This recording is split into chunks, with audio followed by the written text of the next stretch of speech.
kebetulan baru ditemukan sekarang karena baru yang menggunakan kartu itu sakit dan datang ke puskesmas.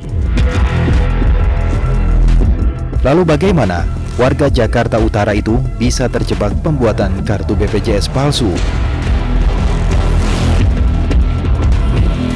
Tim telusur mendatangi wilayah mantan ketua RT itu tinggal.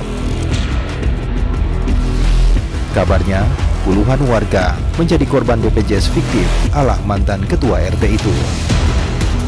Jadi pertama suruh ngumpulin kakak sama KTP. Maksudnya apa, BPJS ke cucu saya. Akhirnya dia minta pertama 50, minta lagi 50, sampai 3 kali 50 lagi jadi 150. Begitu cucu saya sakit, udah dipegang saya BPJS-nya. Saya nggak tahu kan palsu, orang belum pernah digunain kan. Ke rumah sakit Koja nggak tahu palsu. Anak saya tuh ke rumah sakit suruh bayar aja. Makanya saya aneh, kok bayar? Kalau asli kan pasti nggak bayar kan. Era anak saya ngeluar uang 375. Begitu besok kok dimasukin ke komputer nggak tahu palsu. Demi mendapat untung, ulah nakal pelaku memungut biaya berbeda-beda dari setiap pembuatan BPJS palsunya. Saya ke kakak ipar, ya kakak ipar melalui mantan RT. Syaratnya sih pengantar RT, RW, kumpul kakak, KTP, udah itu aja. Dikenakan biaya berapa waktu itu, Bu? 80. Bapaknya ngecek tuh di kantor BPJS, ternyata nggak terdaftar. Terus berobat ke puskesmas, nggak terdaftar juga. 2 tahun menggeluti bisnis BPJS tiruan, pelaku rupanya memanfaatkan ketidaktahuan warga yang ingin mendapatkan fasilitas layanan kesehatan milik pemerintah itu. Namun bukannya mendapat pengobatan di puskesmas, kartu BPJS yang warga bawa justru tidak terdaftar. Rupanya juga hampir sama. Ada orang yang membutuhkan kartu, tetapi belum tahu caranya untuk mendapatkan kartu. Tetapi kemudian ada orang lain, oknum, yang menawarkan jasa untuk menguruskan kartu.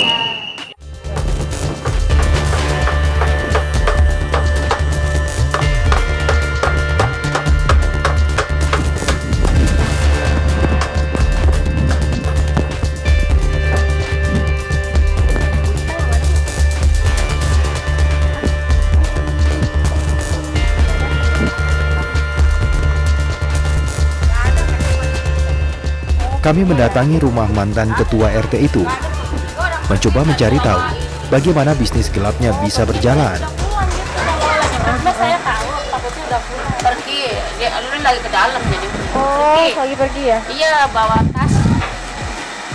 Nah, udah deh, Bu. Iya. Rumahnya tadi di sana ya? Ada nggak ya orang kalau ke sana mungkin keluarganya? Rumah maknya Isa. Oh. Kalau di sini Kontrakannya. Iya, kayaknya pergi deh. pergi dari tadi. Dia lagi ke dalam aja. Iya. Kan ini dia jadi hidup sih. Ya udah deh.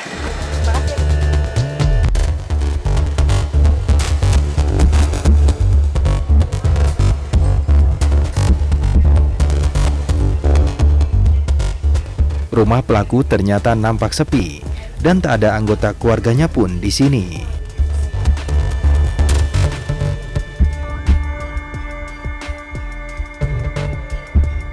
Lalu apa tanggapan pihak Badan Penyelenggara Jaminan Sosial Kesehatan terkait maraknya kartu BPJS palsu ini?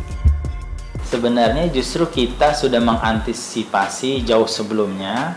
Kita ciptakan sistem informasi manajemen dan database. Saat ini kurang lebih 167 juta database yang kita simpan dan itu online.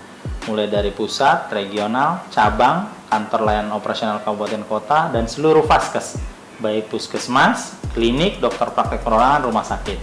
Dengan sistem itu, maka kita akan bisa memastikan dan memprotek dari kejahatan orang-orang, penipuan, atau mungkin membuat identitas palsu, sehingga dia tidak akan bisa akses ke fasilitas kesehatan. Nah, sistem itulah yang bisa mendetek. Kalau seandainya kartu itu misalnya ada kartu palsu disimpan sampai kapanpun nggak bakal ketahuan. Begitu dia akses, baru ketahuan. Nah, ini karena kita bukan hanya dari sisi fisiknya. Even misalnya nggak bawa kartu, tapi kita pernah simpen di handphone, nomornya kita bisa tunjukkan ke petugas, ini nomornya, mungkin di cross check dengan KTP, kita input, keluar namanya, valid, sudah bayar, aktif, maka bisa mendapatkan pelayanan.